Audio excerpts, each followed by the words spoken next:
Selamat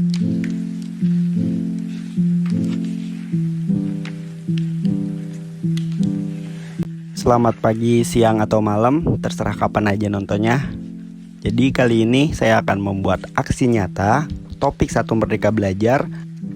Topik pertama yang saya ikuti yaitu pemahaman gagasan dan prinsip pendidikan berdasarkan Ki Hajar Dewantara. Terdapat 5 modul pelatihan mandiri di sini. Yang pertama, mengenali dan memahami diri sebagai pendidik. Yang kedua, mendidik dan mengajar. Yang ketiga, mendampingi murid dengan utuh dan menyeluruh. Nomor 4, mendidik dan melatih kecerdasan budi pekerti. Lalu yang terakhir, pendidikan yang mengantarkan keselamatan dan kebahagiaan. Baik, mari kita awali dengan modul pertama, yaitu mengenali dan memahami diri sebagai pendidik.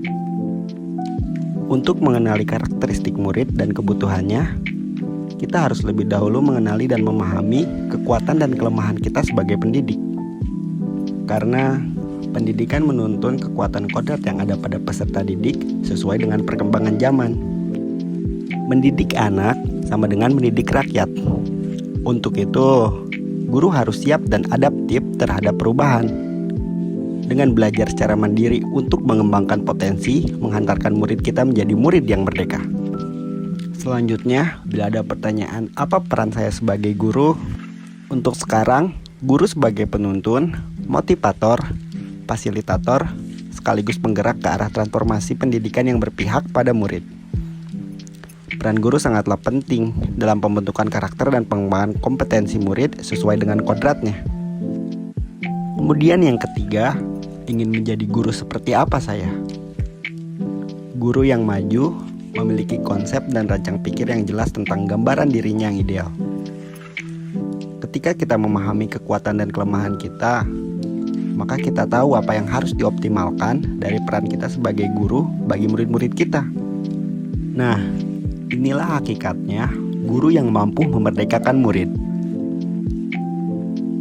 Bapak dan Ibu guru hebat, mari kita lanjut ke modul kedua, yaitu mendidik dan mengajar. Di sini ada 3 hal yang harus diketahui. Pertama, mendidik secara menyeluruh. Yang kedua, pendidikan selama 1 abad. Lalu yang terakhir adalah menjadi manusia secara utuh. Pengajaran merupakan bagian dari pendidikan. Pengajaran merupakan cara menyampaikan ilmu atau bermanfaat bagi hidup peserta didik secara lahir dan batin. Mendidik adalah menuntun segala kodrat yang ada pada peserta didik, sehingga dapat mencapai keselamatan dan kebahagiaan setinggi-tingginya. Pendidikan tidak sekedar memberikan pengetahuan, namun mendidik keterampilan berpikir dan mengembangkan kecerdasan batin peserta didik. Lalu di modul ketiga yaitu mendampingi murid dengan utuh dan menyeluruh. Di sini perlu 2 hal yang harus kita pelajari. Yang pertama, kodrat murid, dan yang kedua adalah asas trikon. Mari kita pelajari satu persatu. Nah, kita harus tahu bahwa segala perubahan yang terjadi pada murid merupakan kodrat alam, kodrat keadaan, dan kodrat zaman. Jadi, tugas guru adalah memastikan segala dimensi yang ada pada murid untuk dapat dikenali, lalu dapat dikembangkan. Selanjutnya, mari kita pelajari tentang asas trikon. Asas trikon yang pertama yaitu kontinuitas. Pengembangan yang secara berkesinambungan dilakukan terus-menerus dengan perencanaan yang baik. Lalu ada konvergen. Bersama bangsa lain mengusahakan terbinanya karakter dunia sebagai kesatuan kebudayaan umat manusia sedunia tanpa mengorbankan nilai atau identitas bangsa lain. Terakhir adalah konsentris. Dapat bersikap terbuka tetapi tetap kritis dan selektif terhadap pengaruh kebudayaan di sekitar.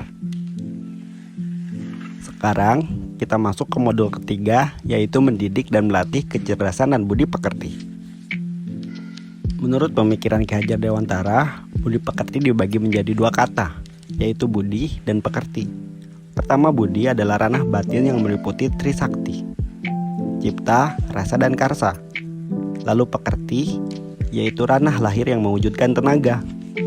Sehingga dapat disimpulkan bahwa budi pekerti adalah gerak pikiran, perasaan, yang dapat menimbulkan tenaga. Selanjutnya ada konsep konvergensi. Transformasi pendidikan yang mengarahkan murid untuk dapat berinteraksi dengan budaya lain tanpa kehilangan jati diri. Lalu setelah semua itu, tujuan akhir dari seluruh pendidikan, yaitu keselamatan dan kebahagiaan murid, hanya dapat dipenuhi dengan memahami peran guru melalui sistem Among. Di generasi sekarang, di mana murid generasi natif digital yang hidup di era kemajuan, mengharuskan guru menjadi pendidik yang adaptif, inovatif, reflektif, kolaboratif, dan berpihak pada murid. Bapak dan ibu guru yang hebat, mungkin itulah yang dapat saya pelajari dari topik pertama. Nah, kurang lebihnya boleh tulis di komentar ya. Lalu, saya juga meminta bantuan dari Bapak dan guru hebat agar sekiranya dapat berkenan mengisi umpan balik yang linknya udah saya simpan di deskripsi ya, tentang apa yang Anda pikirkan dan langkah kecil yang akan dilakukan setelah ini. Terima kasih dan sampai jumpa di lain waktu. Bye-bye.